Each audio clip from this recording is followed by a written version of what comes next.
Hello friends, welcome back to my channel. என்னோட சேனலுக்கு first time பண்ணீங்கன்னா உங்களை யாரை வெல்கம் பண்ணிக்கிறேன். லைக் பண்ணுங்கள், கமெண்ட் பண்ணுங்கள், ஷேர் பண்ணுங்கள் அண்ட் சப்ஸ்கிரைப் பண்ணுங்கள். அந்த பெல் ஐக்கானை கிளிக் பண்ணுங்கள். தேங்க்யூ, பாய். ஹாய் ஃப்ரெண்ட்ஸ், வணக்கம்.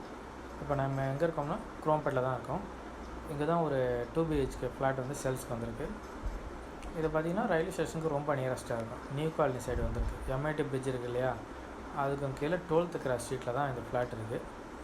இது ஒரு 2 BHK ஃப்ளாட்டு, செகண்ட் ஃப்ளோர். மொத்தம் 4 வீடு தான். கிரவுண்ட் ஃப்ளோர் இது மொத்தம் பார்த்திங்கன்னா 4 வீடு. கிரவுண்ட் ஃப்ளோரில் ஒரு வீடு, ஃபஸ்ட் ஃப்ளோரில் 2 வீடு, செகண்ட் ஃப்ளோரில் ஒரு வீடு. இது செகண்ட் ஃப்ளோர் வீடு. செகண்ட் ஃப்ளோர் பார்த்திங்கன்னா ஃப்ரண்ட்டில் வந்து வீட்டுக்கு முன்னாடி கோரிடர் இருக்கும். பெட்ரூம் கிட்ட ஒரு பால்கனி வந்துடும், கிச்சன்கிட்ட ஒரு பால்கனி வந்துடும்.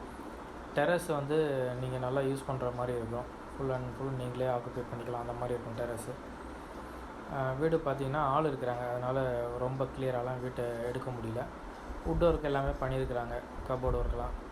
அதனால் வீடு கொஞ்சம் நீட்டாக தான் இருக்குது. 8 years building, 900 square feet.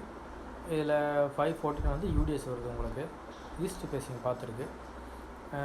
Lift ஒன்று தான் இதில் மைனஸ், மற்றபடி எந்த பிரச்சனையும் இல்லை. வீடு நல்லா இருக்குது. ரயில்வே ஸ்டேஷனுக்கு ரொம்ப நியரஸ்ட்டு. உங்களுக்கு GSTலேருந்து ஒரு 150 மீட்டர் வாக்கபிள் நடந்தே நீங்கள் GST ரோடு வந்து நீங்கள் இது பண்ணிக்கலாம், பஸ் ஏறிக்கலாம், எங்கே வேணாலும் போய்க்கலாம். தேங்க்யூ.